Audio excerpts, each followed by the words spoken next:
Mummy, હમ આ ઘરમાં હું શું કામ રોકાણી છું ને મને તો એ જ નથી સમજાતું. કેમ વળી શું કામ રોકાણી છે એટલે આ તું કોને કહે છે? મને કહે છે કે કहीं पे नहीं गए कहीं पे निशाना? એવું જ કંઈ. આ જોવો ને, ભાભી એમના કામમાં હોય, હા તમે તમારી પૂજા ભક્તિમાં, મંદિરમાં. અમુક લોકો તો બસ છાપું વાંચવામાં જ હોય. હા તો તું એવું ઈચ્છે છે કે હું પેપર ન વાંચું એમ? એવું જ કંઈક. હા તો લો બસ આ શાંતિથી બેસી ગયો. જણાવો શું તકલીફ પડી રહી છે તમને આ ઘરમાં? આ લગ્ન કર્યા પછી તમે તો છે ને સાવ બદલાય જ ગયા છો. હા મમ્મી દામિનીનો સ્વભાવ તો જુઓ. હા લગ્ન પહેલા કેમ રહેતી હતી ને હવે જુઓ. અને તું તું શું કરે છે? આ લગ્ન પહેલા મારી સાથે કેવી રીતે રહેતો હતો અને હવે જો બસ જ્યારે જો ત્યારે કામમાં જ પડ્યો હોય છે. અરે એવું નહીં કે બેન સાથે 5 મિનિટ બેસું, એની સાથે વાત કરું. આ લગ્નને 6 મહિના થઈ ગયા છે. હું આવી બીજી વાર, પણ તું ના આવ્યો મને મળવા.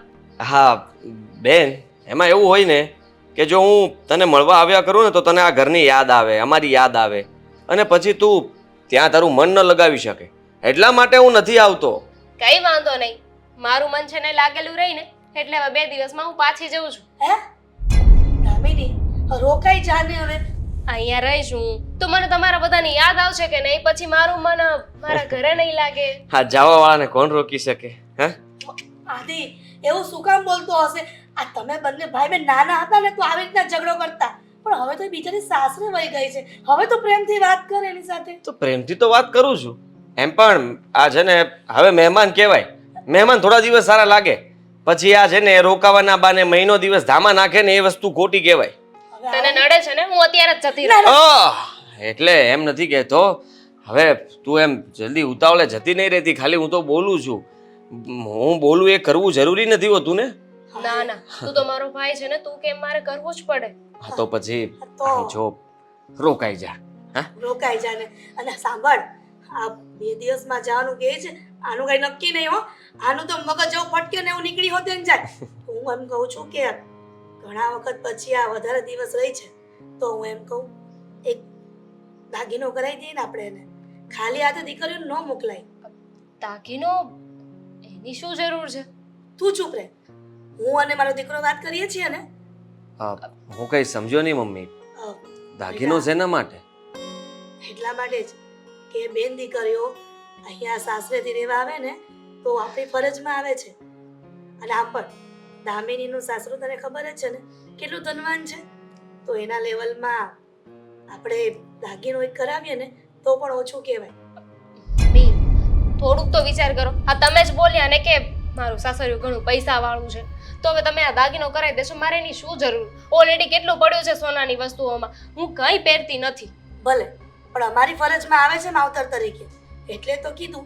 અને આમ પણ આ પેલો આંટો મારવા આવી હતી ને તો 1-2 દીમાં વહી ગઈ હતી, પણ આ તો વધારે રોકાણી છે તો પછી ખાલી હાથે ન જવા દેવાય ને. તું જ સમજાવ. હા હું શું સમજાવું? મમ્મી તમારી વાત સાચી છે. હા કારણ કે બહેનના હાથમાં કંઈક તો આપવું જોઈએ ને. હા બેટા. હા લગ્ન ધામધૂમથી કરાવી દીધા એનો મતલબ એ થોડી છે કે આપણે વ્યવહારમાં ઊભું ના રહેવું. અને આમ પણ દીકરા બેન દીકરીઓને જેટલું આપીએ ને એટલું ઓછું છે. અને આમ પણ તારી બેન તો કઈ માંગવાની નથી, પણ આપણી જે ફરજ છે એ તો આપણે નિભાવવી જ પડે ને. શું કામ નહીં માગો? હું તો માગીશ. હવે તમને બંનેને એવું લાગે છે કે તમારે મને કંઈક વસ્તુ આપવી જોઈએ તો એક દાગીનો શું કામ? હું તો કહું છું 3-4 દાગીના કરાવી નાખો. એક છે ને સોનાનો સેટ કરાવી નાખો, બુટ્ટી કરાવી નાખજો, ડોકીઓ કરાવી નાખજો. સાંભળ, વારે તહેવારે તને આપતા રહેશું, પણ એક એક વસ્તુ આપીએ ને તો તારા સસરા વાળાને પણ દેખાય. સમજી? સારું.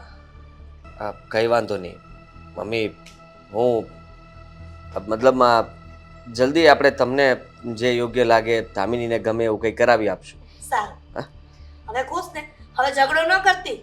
કરીશ. મારો ભાઈ છે, મને મજા આવે એટલો ઝઘડો કરીશ. હું નહીં સુધરે.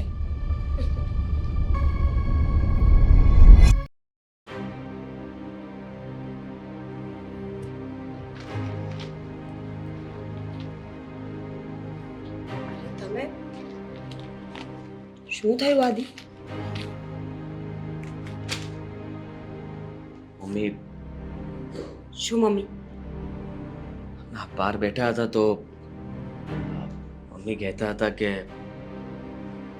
દામિની લગ્ન પછી બીજી વાર આવી છે તો પહેલી વાર તો આપણે હાથમાં કંઈ નથી આપ્યું, પણ આ વખતે એને ખાલી હાથ ન મોકલાય. એના હાથમાં કંઈ પણ સોનાના દાગીના કે કંઈ નાની વસ્તુ કરાવી આપી. ઘરેણા આદિ, હવે ઘરેણા ક્યાંથી લઈ આવીશું આપણે? ઓલરેડી બધા જ ઘરેણા વેચાઈ ગયા છે. ઘરમાં એટલા પૈસા પણ નથી. અને સોનાનો ભાવ કઈ ઓછી કિંમત છે સોનાની? એક તોલું સોનું લેવું હોય ને તો 50 વખત વિચાર કરવો પડે એમ છે અત્યારે. મેં બધું પ્લાનિંગથી ગોઠવ્યું હતું. હા, સામેવાળા લોકો બહુ રૂપિયાવાળા હતા એટલે મને થયું કે આપણું નીચું ન બતાવવું જોઈએ.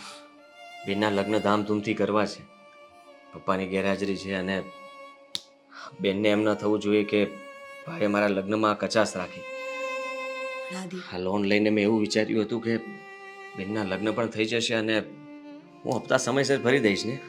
પણ મને નહોતી ખબર કે માર્કેટમાં મંદી પણ આવશે. આદિ, હર વખત સમય આપણી બાજુ ફેસલો આપે એવું જરૂરી તો નથી ને. તમે હિંમત ના હારો, બધું ઠીક થઈ જશે. ઠીક થઈ જશે. અને રહી વાત આ ઘરેણાની, તો મમ્મીને સચ્ચાઈ કહી દો ને કે તમે લગ્નમાં કેવી રીતે ખર્ચો કર્યો છે, ના ના, કેવી રીતે. બિલકુલ નહીં. તું વિચાર કર કે મમ્મીને જો હું બધી વાત જણાવી દઈશ કે મેં આ ઘર ઉપર લોન લીધી છે અને બેનના લગ્ન કરાવ્યા છે, તારા ઘરેણા પણ વેચી નાખ્યા છે, તો ઉલટાના મમ્મી ચિંતામાં આવી જશે અને હું મમ્મીને ટેન્શન નથી આપવા માંગતો. હા હા, સમજી ગઈ તમારી વાત કે તમે મમ્મીને કોઈ ચિંતામાં નાખવા નથી ઈચ્છતા, પણ તમે એ તો વિચાર કરો, લોનના હપ્તા, ઘરમાં કંઈ રહ્યું નથી, એકલો વ્યક્તિ કેટલેક પહોંચી વળે આદિ, અને આજ નહીં તો કાલ. સચ્ચાઈ તો કહેવી જ પડશે ને મમ્મીને. હું વાત કરું, ના હું ના, કહું. તારે કઈ વાત નથી કરવી. હું કંઈક કરું છું. આ થોડા ઘણા રૂપિયા બહારથી લાવીને કરી આપીશું. આદિ, કેટલા રૂપિયા બહારથી લઈ આવશો? તમે સમજવાની કોશિશ કરો. હવે એવી હાલત નથી આપણી કે આપણે બહારથી રૂપિયા લઈ આવીને પણ પૂરું કરી શકીએ. વ્યાજે પૈસા લઈને રાજા ન થવાય, પાછા તો આપવા પડશે ને. હું સમજુ છું, પણ સમજ કે આ બીજો કોઈ રસ્તો નથી મારી પાસે.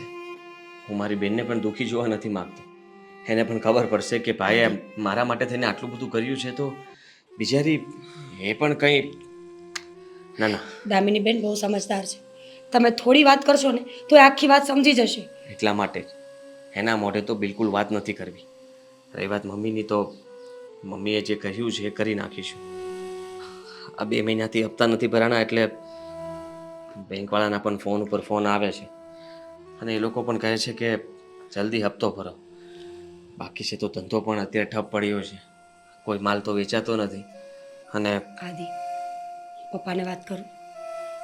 ના, એમને કંઈ વાત નથી કરવી. એમની પાસેથી મેં પહેલાં પણ પૈસા લીધેલા છે, એ પણ હું પાછા નથી આપી શક્યો અને હવે વધારે એમને તકલીફ આપવાની કોઈ જરૂર નથી. જો તમારાથી થાય ને તો કરો, બાકી આપણે બધી જ સચ્ચાઈ મમ્મીને અને દામિની બેનને કહી દઈશું. અને એનો ના પાડીને મેં કહું છું કે એ વાત નથી કરવાની, છતાં પણ એ વાત ઉપર અટકેલી છે તું. મીરા, તું અને હું જ આ વાતને જાણીએ છીએ. મેં તને એટલા માટે નહોતી કરી આ વાત કે તું બધાને કહી દે. લાગે છે કે મારે તારાથી પણ આ વાત છુપાવવાની જરૂર હતી. ના ના, તો પછી સોરી.